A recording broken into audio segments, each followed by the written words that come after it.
നോമ്പ് 7-ാം ചൊവ്വ. ലൂക്കായുടെ സുവിശേഷം 20-ാം അധ്യായം 9 മുതൽ 19 വരെയുള്ള വാക്യങ്ങളുടെ വിശകലനം. മുന്തിരിത്തോട്ടത്തിന്റെ ഉപമ. പഴയ നിയമത്തിൽ ദൈവം നട്ടുപിടിപ്പിച്ച മുന്തിരിത്തോട്ടം ഇസ്രായേലാണ്. അവർ ദൈവത്തിൽ സ്വന്തം ജനമായിരുന്നു. അവർ എപ്പോഴും ദൈവത്തെ ഓർക്കാൻ വേണ്ടിയാണ് ദേവാലയം പണിയാൻ ദൈവം കൂട്ടുനിന്നത്. ആ ദേവാലയം ദൈവത്തിന് ഹിതമായ ദൈവിക കർമ്മങ്ങളും ദൈവിക പ്രബോധനങ്ങളും മാത്രം അരങ്ങേറുന്ന ഇടമായിരിക്കണം. എന്നാൽ അവർ അത് കച്ചവട സ്ഥലമാക്കി. ചാട്ടവാറടിച്ച് കച്ചവടക്കാരെയും കച്ചവട സാധനങ്ങളും തട്ടിമറിച്ച് അവൻ അവിടെ ദൈവിക പ്രബോധനങ്ങളും ദൈവിക പ്രവൃത്തികളും ചെയ്യുന്നിടമാക്കി മാറ്റി.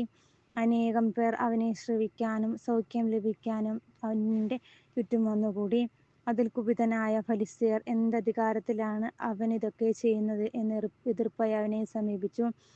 മറുപടിയായി അവനൊരു ഉപമ, മുന്തിരിത്തോട്ടത്തിന്റെ ഉപമ പറഞ്ഞു. അവസാനം ഉടമയുടെ മകനെ ഉന്മൂലനം ചെയ്യുന്ന ഉപമ. ദൈവത്തിന് മുന്തിരിത്തോട്ടത്തിന്റെ സ്ഥാനമാണ് ഇന്നും അന്നും ദേവാലയത്തിനുള്ളത്. ദേവാലയം ശുദ്ധി ചെയ്ത് ഹിതകരമായത് ചെയ്യുന്നത് കണ്ടപ്പോൾ അനേകർ അവനിലേക്ക് ആകർഷിക്കപ്പെട്ടു.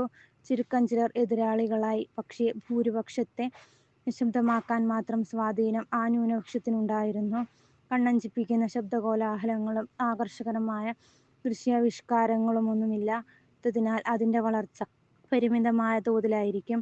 പക്ഷേ പീഡിപ്പിക്കും തോറും ശക്തി പ്രാപിക്കുന്ന ഒന്നാണ് ദൈവരാജ്യം.